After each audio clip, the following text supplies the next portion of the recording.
Today we are going to be delving into some weird things about the South. I mean, like, what isn't weird about the South, honestly? This is the grossest thing I have ever heard about how to tell the gender of a baby. Okay. This is disgusting.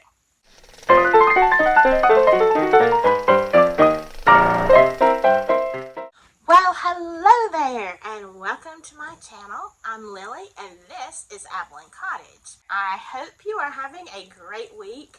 I'm like really snotty. My voice is really weird, and I'm sorry. I've got a cold, that time of the year. And so please excuse the hair, the bags, all of that stuff. It is what it is.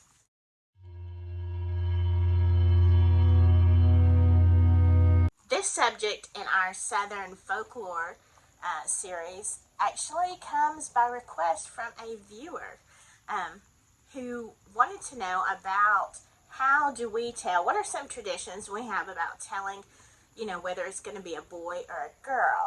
Some are kind of new to me, but let's start. How do you know if it's going to be a boy or a girl? I mean, if you don't have a string with your wedding ring on it, and it's not going in a circle or a line, you're just not going to know. That is more accurate than the ultrasound. Okay, maybe not.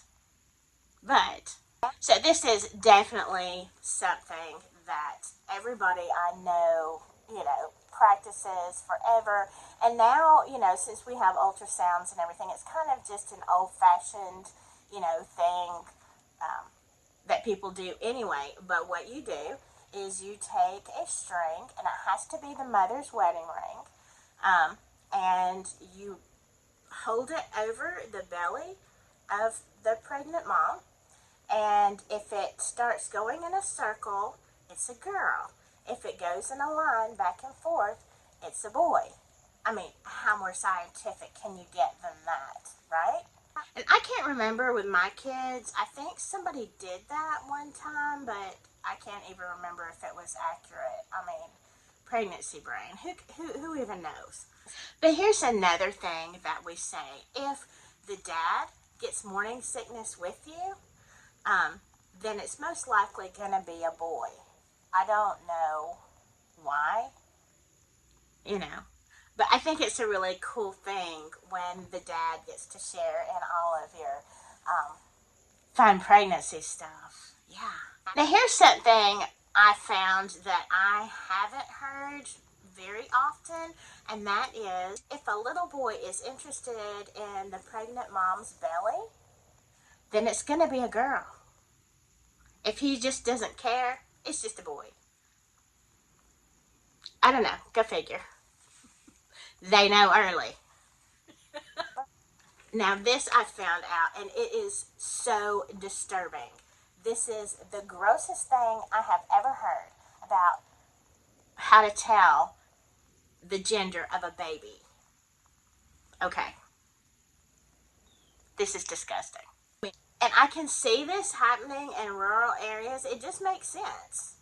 I mean, I believe 100% that somebody has done this. But you take 2 kernels of corn and you plant it in the ground. Now, I guess you have to be pregnant during planting season. I don't know.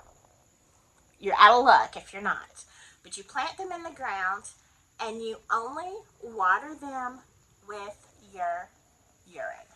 Yes, I said urine. That's the technical. You pee on the plant. That's disgusting. Anyway. And if, when the stalk grows up and the corn comes out, if the corn is black, it is a boy. If it's yellow, it's a girl. Either way, don't eat the corn. Don't do it. I don't know. I'm thinking that, first of all, your yard is gonna stink really bad, and secondly, I mean, how often do you have to pee on? Like, I don't know. But I could see somebody doing that. Have you ever heard that before, like grandparents, whatever? I'm just wondering if somebody has a story about their family that actually did that, whether it was true or not, the gender. But anyway, okay, let's back up to before the pregnancy occurs. Are you trying to have a boy? Are you trying to have a girl? Well, here are some things that you should know to kind of help along that process. If you are trying to have a boy, the mother, honestly, y'all, I just saw that. Like, it looked like fuzz. There was nothing that came in front of me. Look, I don't even know what to say about these things. That looked like fuzz, but there was nothing physically in the air.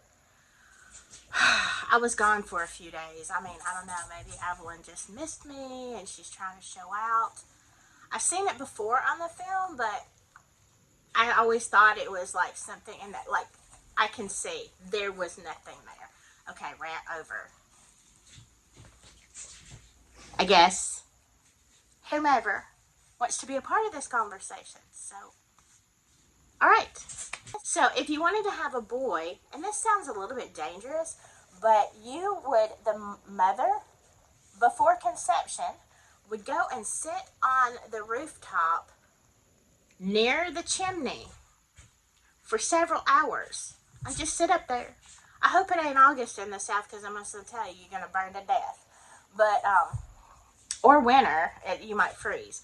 Anyway, pick a nice day and sit up there several hours, and that was supposed to, guarantee that you would have a boy. Now, don't do this after you're pregnant, okay, girls? Make sure. But before, if you just want to have a sweet little precious baby girl, then what you need to do is you need to, before conception, go take a buggy ride, and make it a very, very rough buggy ride through, whatever, through the hills and through the potholes and whatever, because that way you would shake off any unwanted parts, if you understand what I'm saying. I have to be careful on YouTube. But yeah, you would shake off the excess appendages. That's what they say.